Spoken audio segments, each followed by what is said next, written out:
기도합니다. 은혜와 사랑이 많으신 하나님 아버지, 시간과 공간을 초월해서 역사하시는 우리 하나님을 찬송합니다. 우리 교회를 사랑하시고 저희들을 너무 사랑하셔서 이 마지막 때에 선교는 하나님의 명령임을 저희들이 받고, 또 담임 목사님을 대표로, 교회의 대표로 아프리카 카메룬에 이어서 이제 르완다, 우간다에 저희들이 또 말씀의 종으로 파송을 했습니다.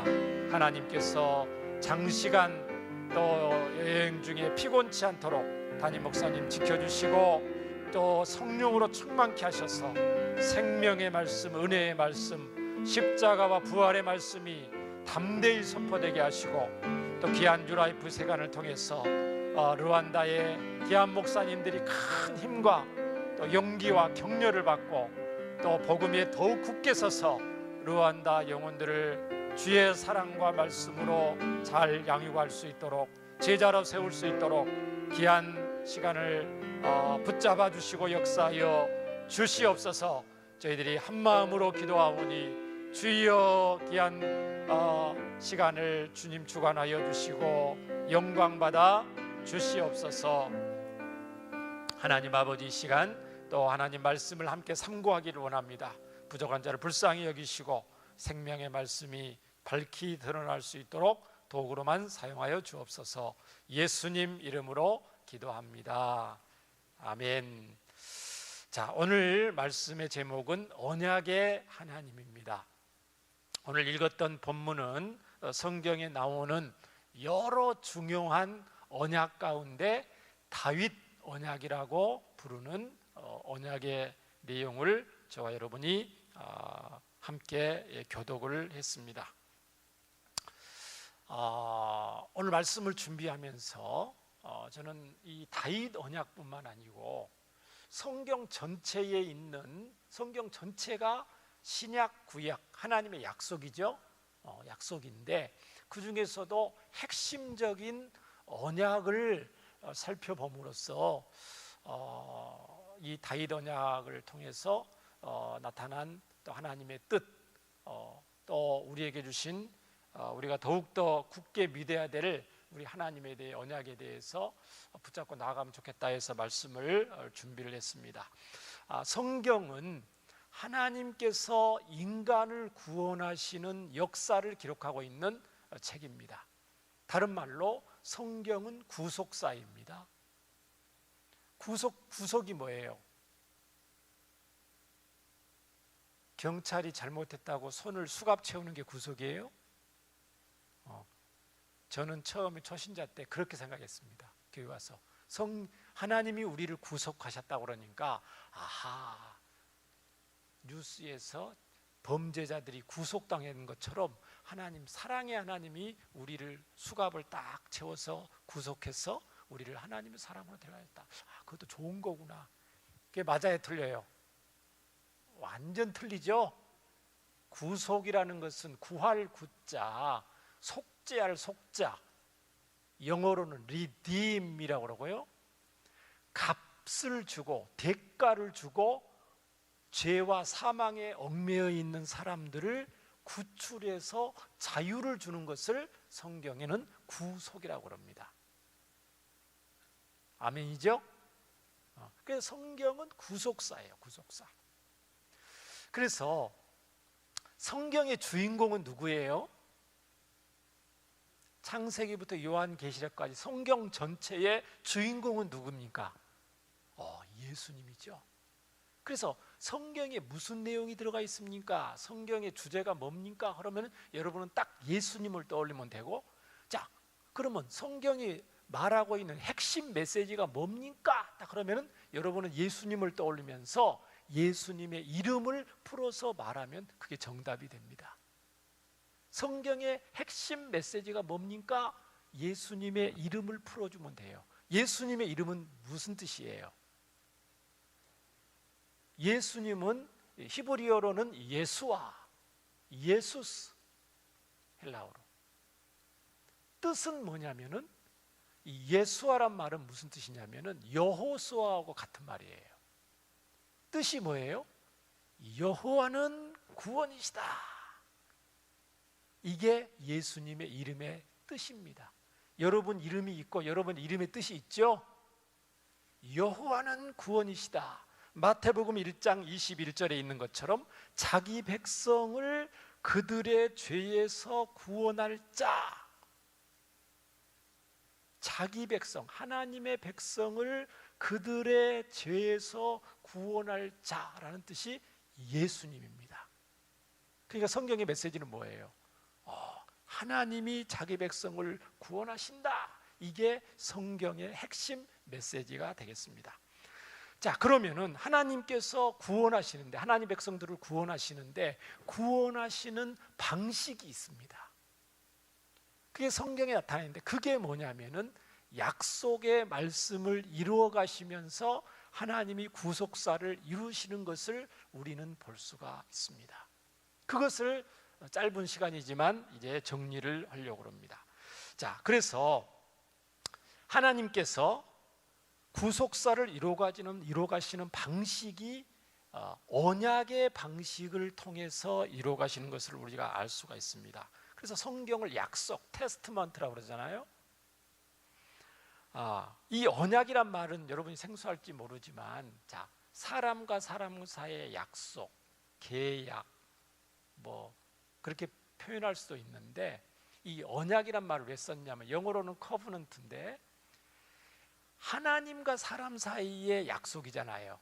그러니까 좀 고상한 용어를 써야 되겠어요. 사람과 사람 사이도 약속, 하나님과 사람 사이도 약속하면 이게 좀 차별화가 안 되니까 우리 학자들이 하나님과 사람 사이의 약속이니까 고상한 용어를 씁시다. 언약입니다. 언약. 그래서 이 언약은 히브리어 말로 베리트라는 말이고 헬라어 말로 신약성경으로 하는 디아데케라는 이 헬라어를 쓰는데, 그 뜻이 뭐냐면은, 언약의 뜻이, 원뜻이 무엇이냐면은 이 자르다라는 뜻이에요. 자르다. 언약이 무슨 뜻이라고요? 칼로 자르다. 왜 이런 이 언약이라는 뜻이, 자르다가 이게 언약이란 말이 됐냐면은 언약을 세울 때 방식이 있습니다. 언약을 세울 때 이 구약 성경 당시에 언약 세우는 어떻게 했냐면은 짐승을 딱 잡아요. 소나 염소나 양을 잡잖아요. 잡으면은 언약 세우려면 언약에 세우는 당사자가 있잖아요. 그렇죠? 뭐 사람과 사람 사이에 언약도 세울 수 있고요. 나라와 나라 사이에 언약을 세울 수도 있고, 왕과 뭐 신하 사이에 언약도 세울 수도 있고. 근데 지금 그거는 지금 사람과 사람 사이의 언약이고, 지금 오늘 말씀은 하나님과 사람 사이의 언약이에요. 그런데 자, 언약을 세우는데 어쨌든 짐승을 딱 정중앙을 딱 칼로 자릅니다. 잘라서 딱 양쪽으로 버려놓고 이쪽에 반을 놓고 이쪽에 반을 놓고 이 정중앙을 언약의 당사자가 지나가는 거예요. 왜 그렇게 지나갑니까? 그게 언약식이에요. 자, 그거는 뭐냐면은 이것은 그냥 장난으로 하는 약속이 아니고 목숨을 걸고 지금 이 언약을 하는 겁니다. 만약에 당신이나 나하고 둘 중에 하나가 이 언약을 어기게 되면은, 언약이 있으면 언약의 내용이 있겠죠. 언약의 조건이 있고 언약의 내용이 있는데, 언약의 당사자, 언약의 내용, 언약의 조건이 있는데, 이 언약의 내용을 어기게 될 경우는 우리는, 어기는 사람이 이 재물과 같이 갈라지게 될 겁니다. 그건 뭐예요? 내가 만약 언약을 했다면 나는 이게 갈라져도 상관이 없습니다. 그러니까 무슨 말이에요? 목숨을 걸고 이 언약을 지키겠다는 거예요. 그러니까 실제로 언약은 목숨을 걸고 지키게 되어 있습니다. 죽음을 무릅쓰고 이 언약을 하는 겁니다. 그러니까 이거 언약은 목숨을 걸고 반드시 지켜야 되는 엄숙한 언약이라는 거죠. 그런데 자, 이 언약이 사람과 사람 사이의 약속이 아니고 누구와 누구와의 약속이라고요? 하나님과 사람 사이의 약속을 언약이라고 그런다고 그랬잖아요, 성경에는. 그런데 자, 보세요. 언약이 사람과 사람 사이는 얼마든지 약속을 할 수가 있어요. 왜? 저 사람도 사람이고 나도 사람이에요. 그런데 다 큰 어른이 저기 있지, 우리 뒤에 우리 다솔 집사님의 아들 누구죠?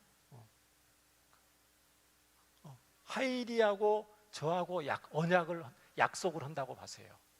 그럼 그 약속이 유효하겠어요? 무효하겠어요? 그 약속이 제대로 된 약속이 아니에요. 제대로 된 약속이 아니죠. 이 당사자가 수준이 비슷해야 돼요. 이해되시죠? 우리 법률적인 용어도 있을 거예요. 뭐 의사를 정확하게 표현할 수 없는 당사자하고 약속을 한 거는 아무리 약속을 맺고 도장을 찍고 무슨 해도 그거는 무효가 됩니다. 원천 무효가 됩니다. 계약 무효가 됩니다. 불공정하고 불합리한 계약은 무효가 되기 쉬워요. 그래서 수준이 비슷하고 약속을 지킬 만한 의사가 분명히 표현할 수 있는 그런 당사자가 언약을 하는데, 자, 생각해 보세요. 사람 사이에 언약은 많이 하잖아요. 모든 게 인간 세상은 약속으로 돼 있습니다. 결혼도 약속, 회사하고도 근무 약속, 계약서가 있고요. 직장과 사업장, 개인과 개인, 조직과 다 이게 약속으로 구성이 돼 있습니다. 이 세상이 나라와 나라 사이에도 동맹, 조약, 다 이렇게 돼 있는데요.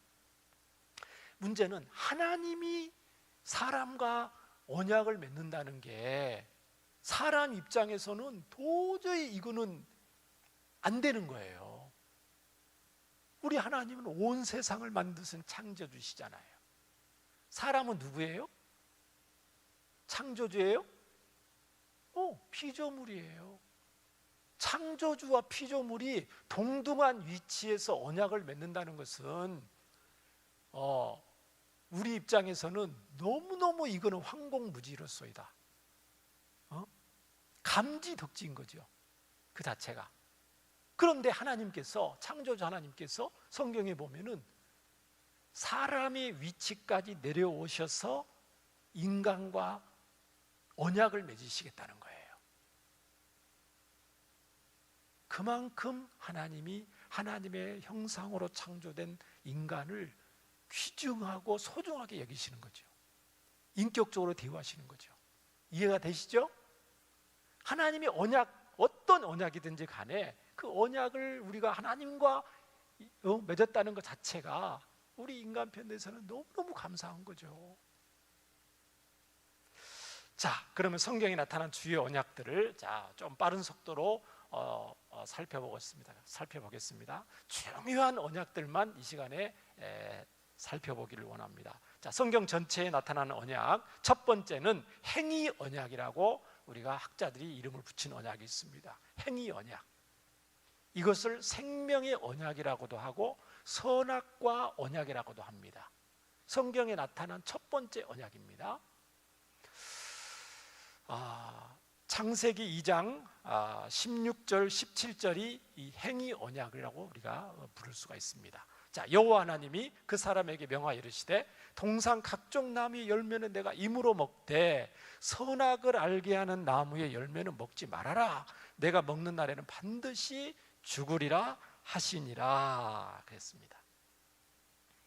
자, 하나님께서 인류의 조상 아담과 하와와 맺은 첫 번째 언약입니다.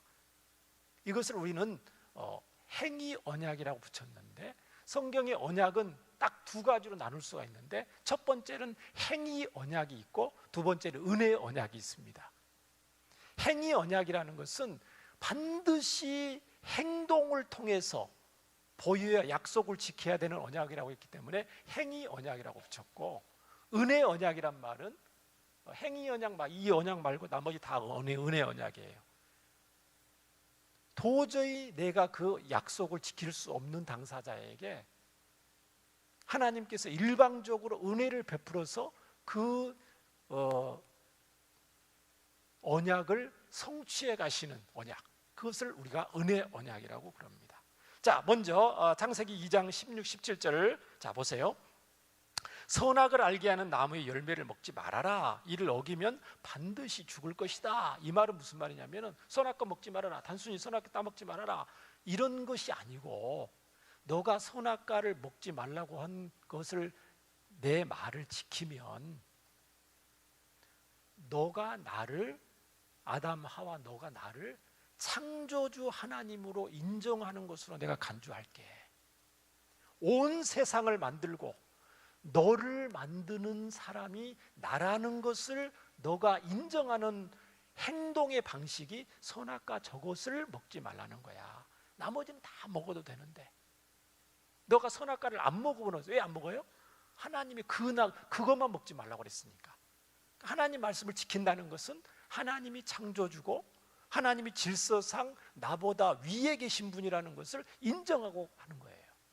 하나님이 창조주고 나는 피조물이고 에덴 동산 이 모든 좋은 것을 다 주신 분이 하나님이시라는 것을 너 인정만 하면 너는 생명을 누리면서 영원히 살게 될 거다. 하나님 이렇게 언약을 맺으신 것입니다.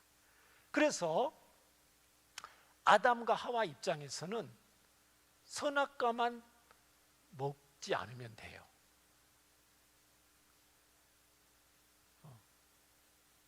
행동을 보여야 돼요.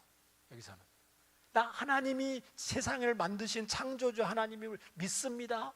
하나님이 저를 사랑하시는 줄 믿어요. 그거 아니에요. 믿는 것을 요구하는 게 아니에요. 행동을 요구하시는 거예요. 이 첫 번째 언약은 그래서 행위 언약이라고 우리가 이름을 붙였고 생명의 언약이라고 붙였습니다. 그러나 우리가 알다시피 아쉽게도 우리 첫사람 우리의 조상 아담은 이 언약을 지키는데 실패를 하고 말았습니다. 그래서 우리는 알듯이 둘째 아담이신 예수님께서 첫째 아담이 실패했던 것을 만회하시기 위해서 직접 오셔서 첫사람 아담은 행동으로 불순종해서 언약에서 탈락됐지만 둘째 아담이신 예수님은 아담의 실패를 만회하기 위해서 죽기까지 순종하심으로써 하나님께 순종함으로써 이 탈락된 이 언약을 다시금 회복하신 것입니다.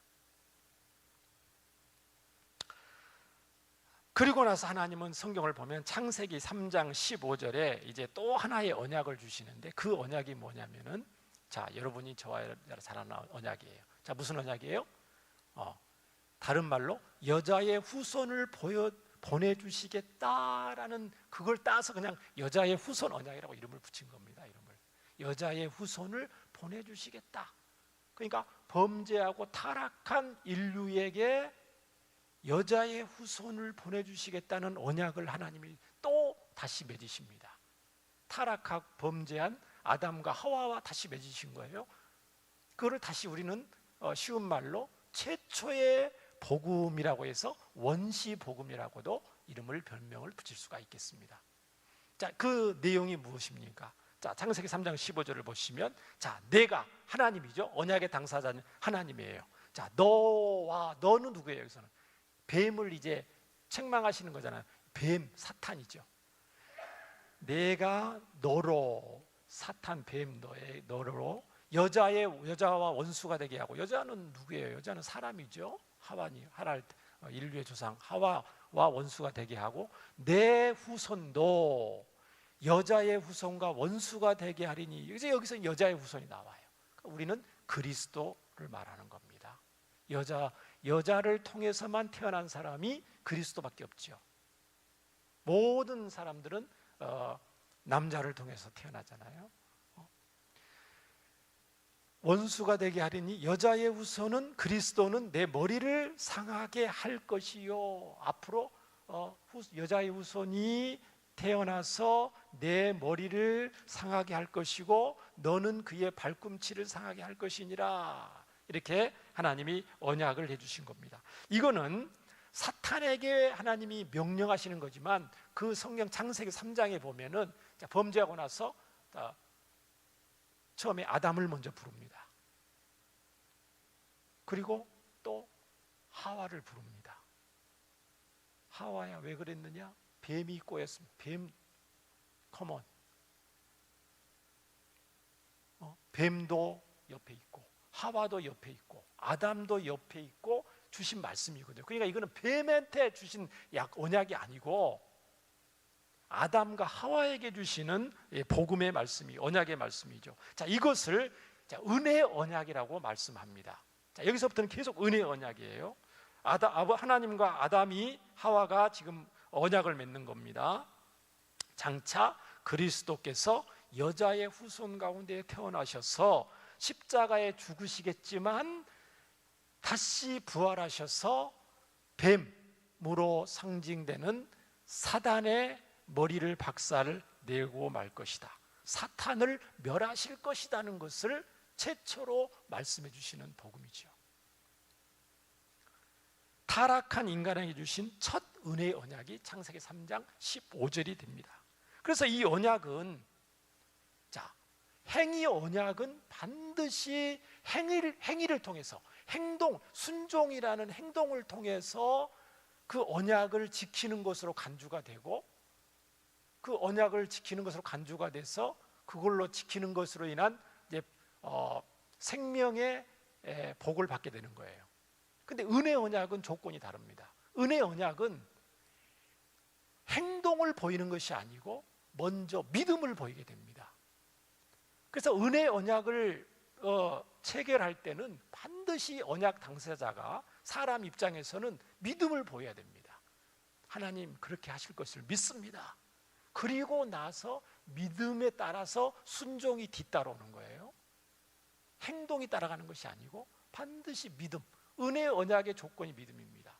예수님을 믿으라, 그것도 그겁니다. 예수님 보내주시겠다는 것도 그 은혜의 언약의 종류거든요. 그래서 하나님은 행위 언약으로 실패한 저와 여러분을 하나님과의 관계를 회복시키시기 위해서 이제 은혜의 언약을 주셔서 역사하시는데, 자, 인간편에서는 계속 이 은혜의 언약을 믿고 또 신뢰하면서 따르는 것이 복을 받는 비결입니다. 자, 계속해서 하나님은 성경을 보면은 언약을 이제 맺어 가시는데, 다음 언약을 보여주시기 바랍니다. 자, 무지개 언약을 하나님은 또 맺기 시작합니다. 창세기 9장에 있는데 노아와 언약을 맺었기 때문에 우리가 별명으로 노아 언약, 무지개를 언약의 샘플로 보여주셨기 때문에 무지개 언약이라고 이렇게 붙였어요, 이름을. 자, 창세기 9장 8절부터 11절에 보면은 하나님이 노아와 그와 함께한 아들에게 말씀하십니다. 내가 내 언약을 너희와 너희 후손과 너희와 함께 모든 생물, 가축 땅 모든 생물과 세우랬는데 방주에 나온 모든 것, 땅의 모든 짐승과 언약을 하겠다 하면서 무슨 언약을 하냐면 10절, 11절 보여주시면, 자, 언약을 세울 건데 다시는 모든 생물을 홍수로 멸하지는 않을 거다. 홍수로 멸한다고 해서 너희들이 이 언약을 지킬 수 있는 그런 존재들도 아니고, 심판을 두려워해서 너희들이 언약을 준수할 수 있는 너희는 수준이 아니다. 그러니까 홍수로 멸하지 않고 그 대신 그 샘플로 무지개를 보여주시면서 무지개를 볼 때마다 우리 하나님은 공의로우신 분이다, 죄는 철저하게 심판하시는 분이라는 것을 기억하면서 이제 살도록 말씀을 하십니다. 그 뒤로 성경을 보면 하나님이 계속해서 인간과 언약을 맺으셔 가시는데, 창세기 11장에 12장에 보면은 아브람 한 사람을 75세에 부르시면서, 자, 약속의 말씀을 주시고, 창세기 15장에 보면은 아브람과 정식으로 언약을 체결하는 장면이 나옵니다. 창세기 15장, 자, 하기 전에 무슨 언약이죠? 자, 보여주시기 바랍니다. 이것을 횃불 언약이라고 별명을 붙였고요, 아브람과 맺었던 첫 번째 언약입니다. 아브람과의 언약입니다. 자, 왜 횃불 언약이냐? 하나님이 짐승을 쪼개놓고 횃불로 지나가셨기 때문에 그렇죠. 그게 무슨 말이냐면 하나님이 아브람과 언약을 맺으시는 거예요.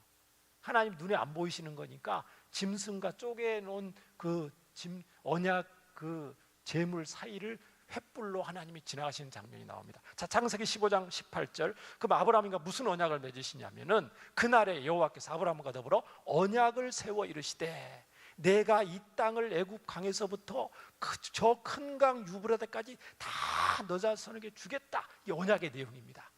아브라함 너 후손에게 이 가나안 땅을 다 주겠다고 하나님이 언약을 세우시는 거예요. 일방적으로 하나님 여기서부터 여기까지 저한테 주세요. 아브라함이 그렇게 말한 적이 없습니다. 하나님이 은혜로 너의 후손에게 이 땅을 주겠다고 약속을 하신 거죠. 이 은혜의 언약이죠. 아브라함 입장에서는 너무너무 감사한 일이죠.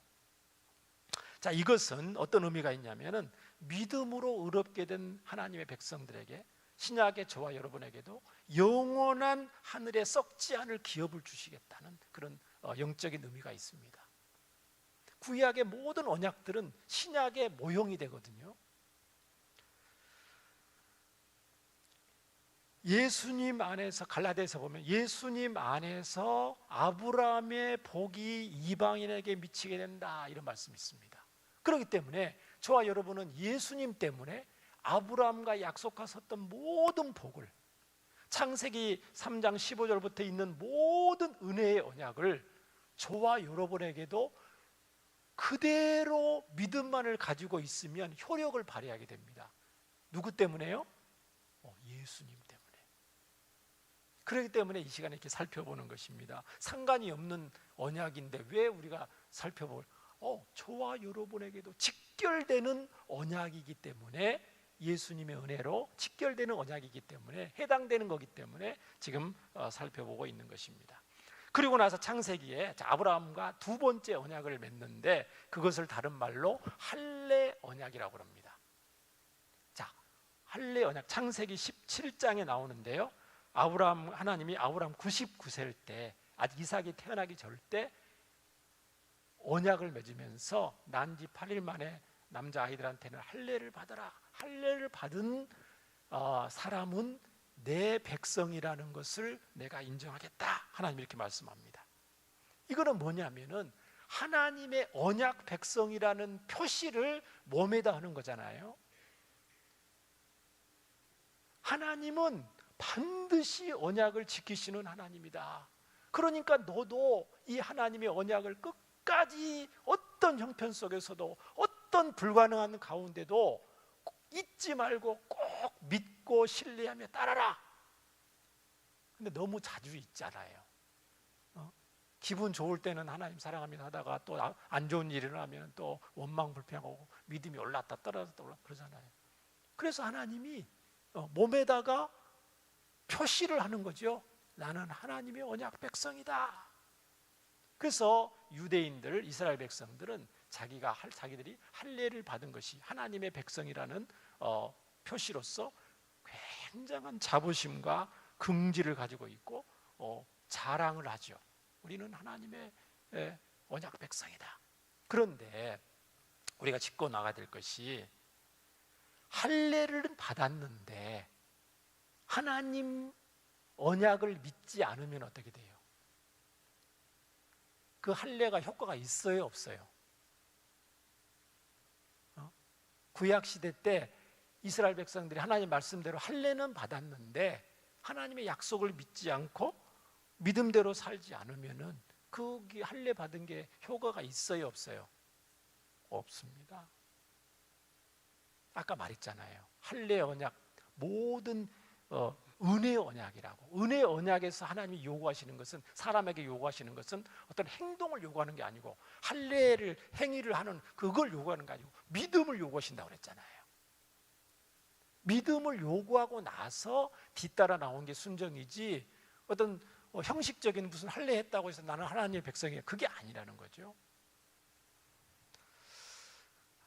신약 속에도 표면적 유대인이 유대인이 아니고 이면적 유대인이 유대인이다.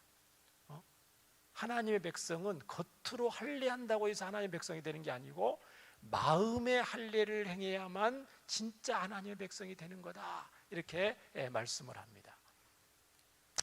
그래서 행위보다는 믿음을 강조하는 거예요. 은혜 언약을 맺은 당사자들은. 저와 여러분이 무슨 행동을 하기 전에 그 믿음 중심을 보시는 거예요. 예를 들면은 하나님 앞에 예배를 드리고 헌금을 해도 믿음을 가지고 예배 드리고 헌금할 수도 있지만, 믿음이 없는 상태에서도 얼마든지 헌금할 수 있고요, 얼마든지 예배 드릴 수 있습니다. 얼마든지 찬양할 수 있습니다. 어떤 종교 형식은 얼마든지 할 수가 있는 거예요. 그러나 그런 행위보다도 하나님 뭘 보신다고요? 믿음을 보십니다. 중심을 보십니다.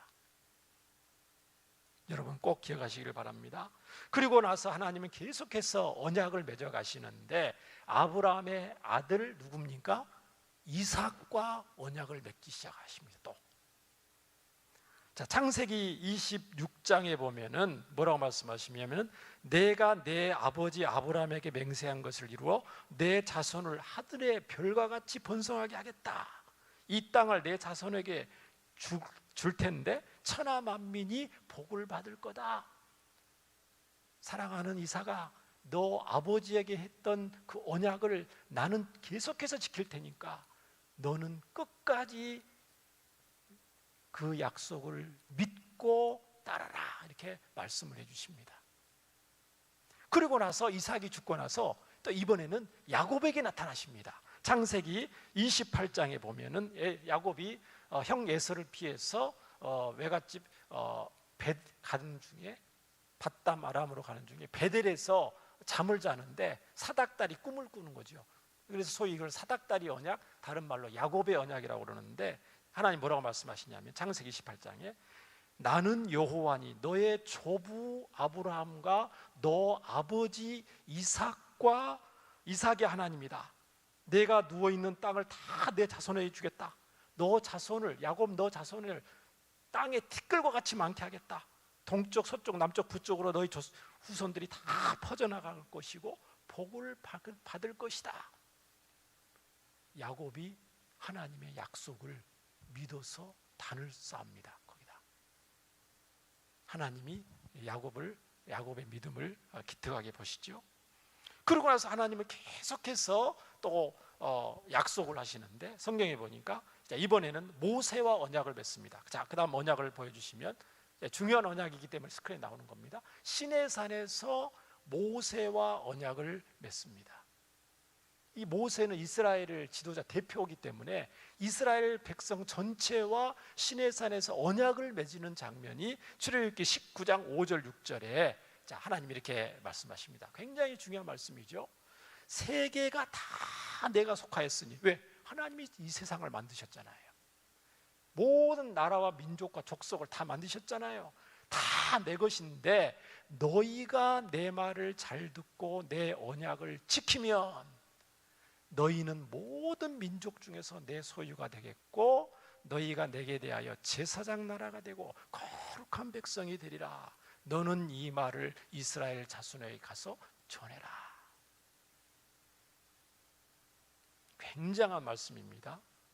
율법을 주시는 거죠. 이스라엘 백성과 율법을 잘 지키면, 이 언약을 지키면 복을 주겠다. 이 이스라엘 백성은 믿는 자의 대표들이고 오늘날의 신약으로 말하면 교회 공동체를 말하는 것입니다.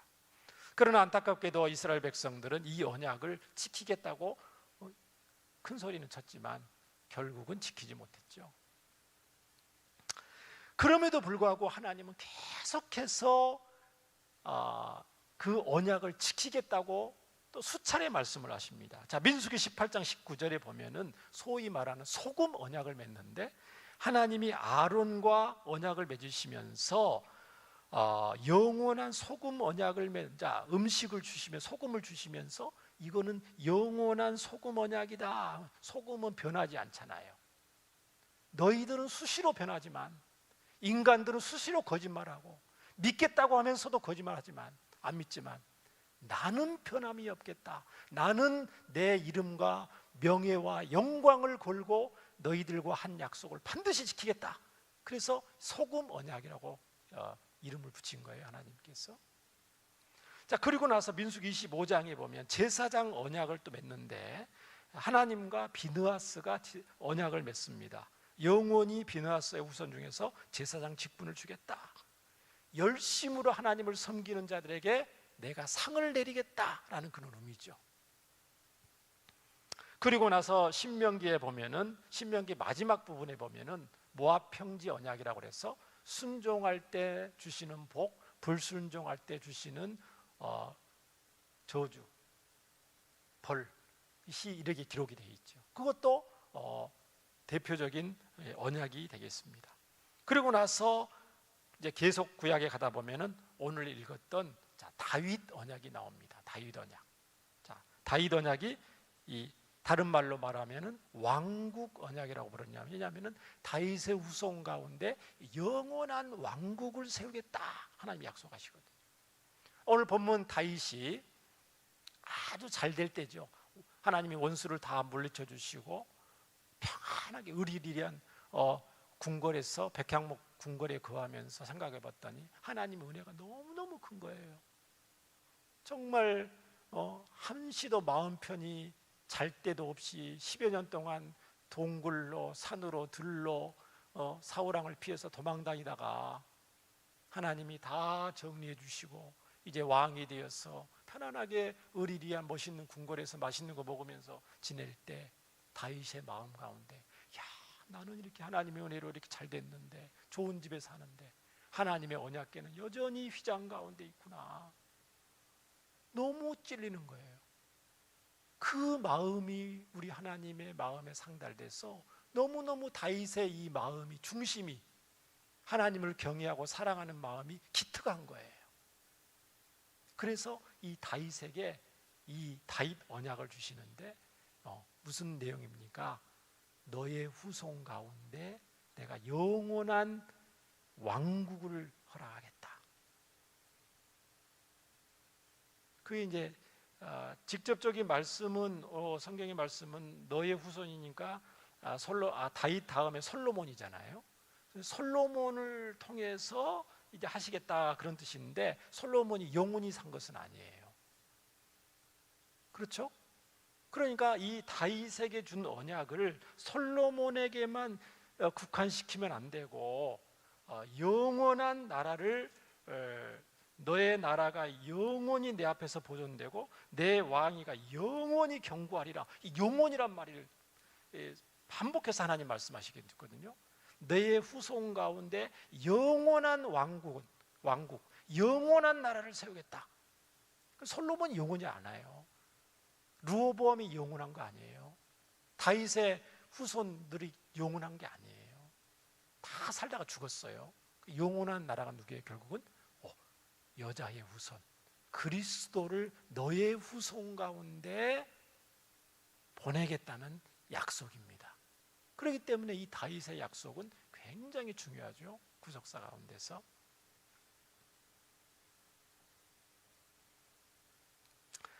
그리스도께서 다윗의 육신의 후손으로 영원히 왕노릇 하실 것이라는 것을 주신 말씀입니다. 그래서 이 말씀이 실제적으로 이루어졌어요? 안 이루어졌어요? 하나님의 이제까지의 언약들은 하나님이 다 이루십니다. 원래는 상대방이 언약을 맺었던, 하나님과 맺었던 언약의 당사자인 인간이 한쪽에서 그 언약을 깨뜨리게 되면 그 언약은 파기가 되는 거예요, 원래는. 그런데 우리 하나님은 신실하신 하나님, 영원하신 하나님이시기 때문에 하나님이 은혜의 언약을 맺었던 당사자가, 인간이 연약하고 넘어져도 하나님이 그 언약을 파기하지 않으시고 반드시 이루시고야 마는 것입니다.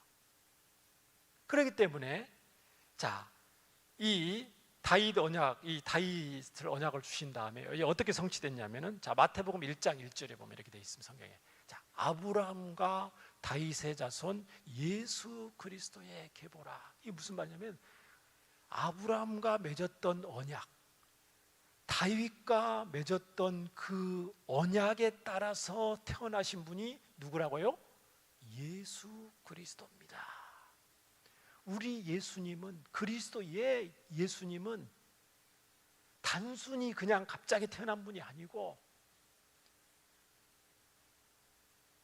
창세기 3장 15절부터 하나님께서 인류가 타락하고 범죄할 때부터 인류를 구원하시기 위해서 언약의 증표로 주신 분이 바로 예수님입니다. 그렇기 때문에 예수님은 언약의 샘플이고 언약의 주인공이고 약속된 메시아라는 것을 성경은 말씀하고 있는 거죠.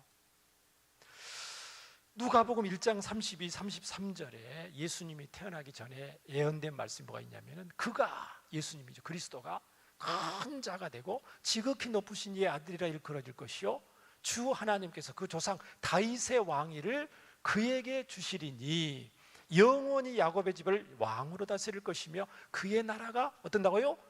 무궁하리라.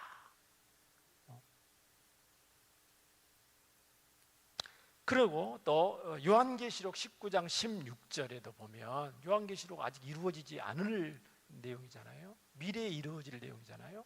자, 그 옷과 요한계시록에 보면 그 옷, 예수님이 마지막 다시 오실 때 그 장면을 모시하고 있는데 예수님이 입고 있는, 재림하실 예수님이 입고 있는 그 옷과 다리에 뭐라고 이름을 썼냐면은 만왕의 왕이요 만주의 주라 하였더라. 그러니까 그 언약대로 이루어질 것이라고 성경은 말씀하고 있습니다. 메시아 그리스도가 이 세상을 완전히 통치하실 것이다. 지금도 통치하시지만 재림하시면은 완전히 통치하실 것이다. 이 다윗 언약을 주신 거죠. 그럼에도 불구하고 다윗 언약을 주셨음에도 불구하고 구약의 이스라엘 백성들이 또 이 언약을 잊습니다. 그리고 범죄하고 타락하고 또 우상 숭배하고 그러다가 또 포로로 끌려가고, 우리가 수요일 날 이 시간에 예레미야 말씀 통해서 계속 들었잖아요. 그래서 하나님은 예레미야 31장에 또 언약을 주시는데 새 언약을 주시겠다고 말씀하셨습니다. 자, 예레미야 31장에 보니까 내가 나의 법을 그들 속에 두며 그들의 마음에 기록하여 나는 그들의 하나님이 되고 그들은 내 백성이 될 거다. 너무너무 하나님의 언약을 자주 잊으니까 아예 그들의 마음 속에 내 언약을 심어주겠다 하나님 말씀하십니다. 이게 새 언약이다. 마음에 하나님의 말씀을 넣어주겠다는 거예요.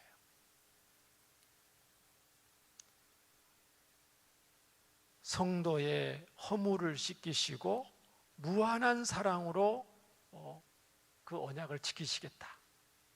장차 예수님을 보내주셔서 예수님을 통해서 맺어질 언약을 예표하는 말씀이 되겠습니다.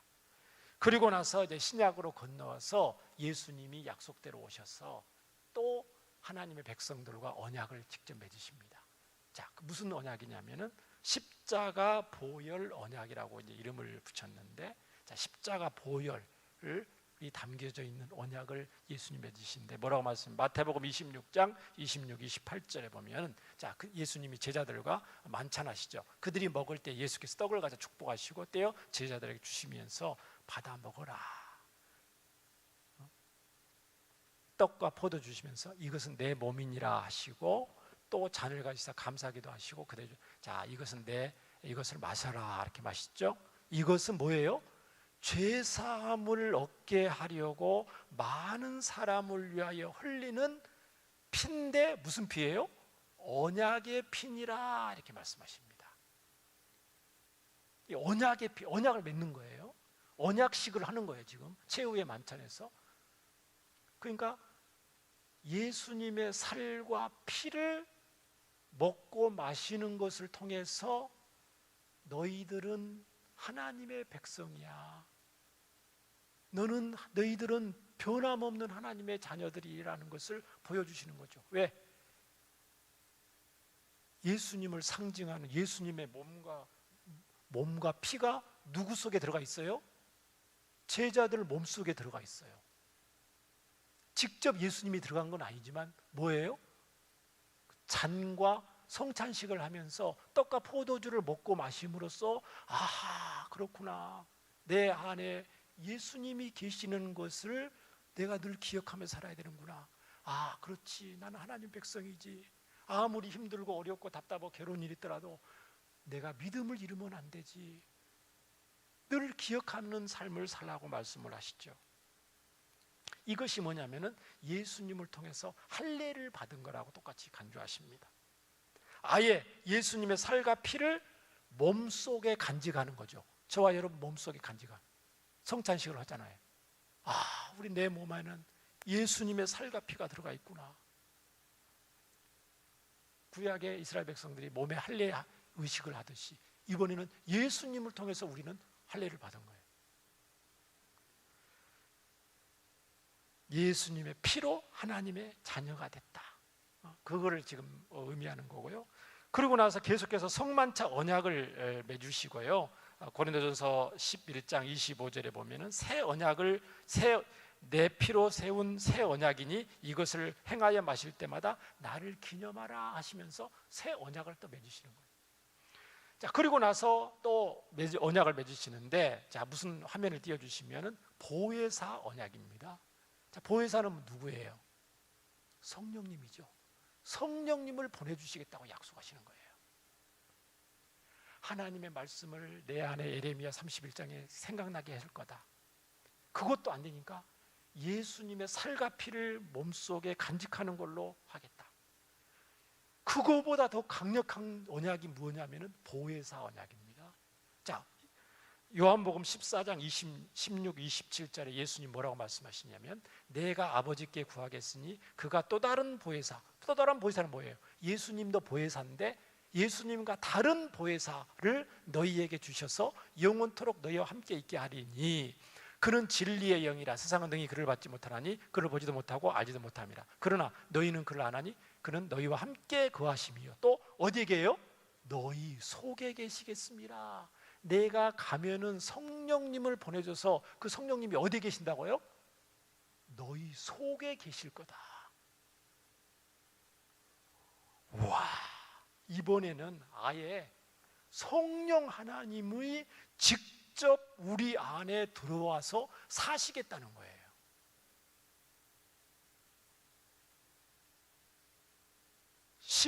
우리의 심령 가운데 성령님이 내주하셔서 함께 사신다는 거예요. 오순절 성령 강림할 때 이게 성취가 됐고요. 오늘날 신약에 저와 여러분이 예수님을 구주로 영접할 때 저와 여러분 안에 성령님이 이미 들어와 사시는 줄 믿습니다. 이거는 최고의 복 중의 복입니다. 와, 삼위일체 하나님 중에 성령 하나님이 우리 안에 들어와 사신다. 옆에만 계셔도 황송한데 우리 안에 직접 성령 하나님이 사신다.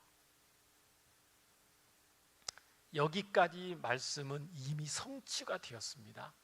그러면 이제 남은 언약이 딱 한 개 언약이 남아 있습니다. 저와 여러분은 초림과 재림 사이에 하나님이 태어나게 하셨어요.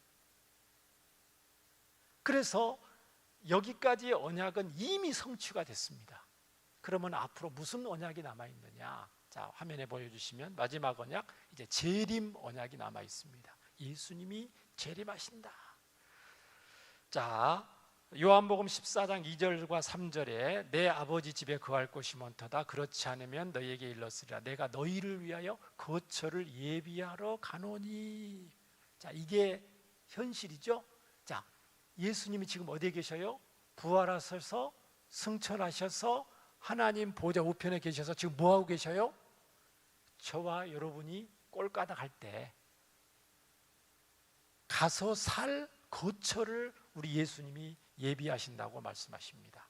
가서 너희를 위하여 거처를 예비하면 언젠가 다시 와서 너희를 내게로 영접하여 나 있는 곳에 너희도 있게 하리라.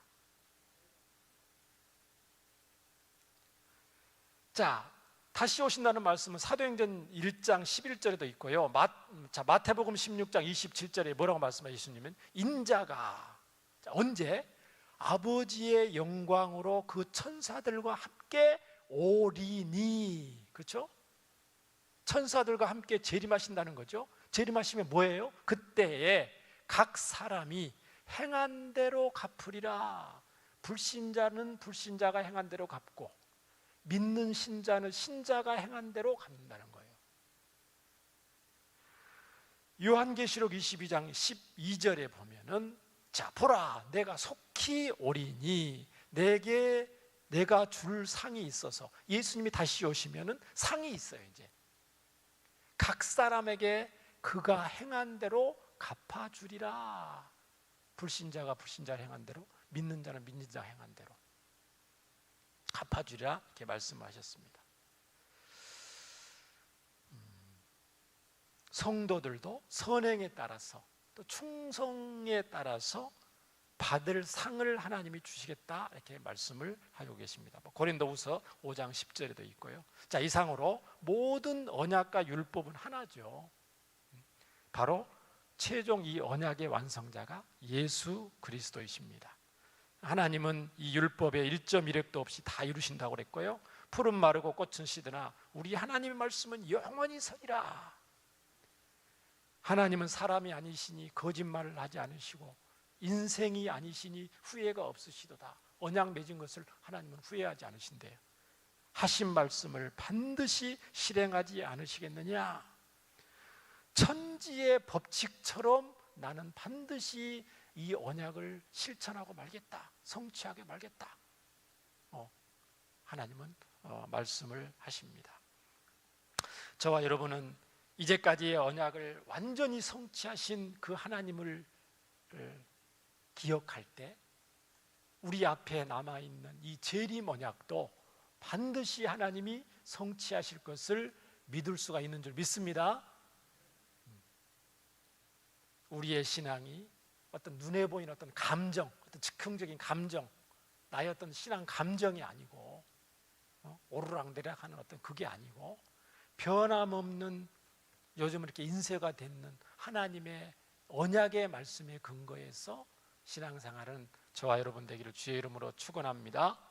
하나님이 언약의 하나님으로 나타나시는 이유는 언약의 하나님으로 나타나야만 저와 여러분이 눈에 안 보이는 하나님을 제대로 믿을 수가 있습니다.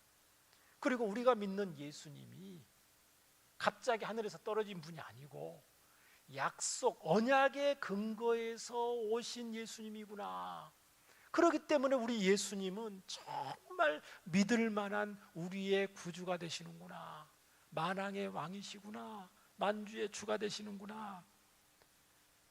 확실히 믿을 수 있는 줄 믿습니다. 이미 언약을 성취하시고 또 현재 성취하고 계시고 마침내 반드시 이 모든 언약을 성취하실 우리 하나님을 전적으로 신뢰하시면서 강하고 담대한 믿음으로 신앙생활하는 저와 여러분 되기를 예수님 이름으로 축원합니다. 우리 주여 부르면서 함께 기도하겠습니다. 하나님 아버지, 감사와 찬송과 영광을 돌립니다. 하나님께서 행위 언약과 또 수많은 은혜의 언약을 저희에게 또 인간들에게 허락하시고 그 언약을 어떤 형편 속에서도 이루시고 성취하셨듯이 하나님 아버지, 저희들이 이 앞으로도 다시 오신다는 이 언약의 말씀이 또 반드시 저희의 삶과 인생 가운데 이 세상 가운데 이루어지고 성취될 것을 믿습니다. 하나님, 이 약속의 하나님을 저희들 신뢰하면서 어떤 형편 속에서도 흔들리지 아니하고 요동하지 아니하고 강하고 담대한 믿음으로 주님 바라보면서 천국을 바라보면서 예수님만 믿고 의지하면서 달려갈 수 있도록 저희들을 붙잡아 주시옵소서. 예수님 이름으로 기도합니다.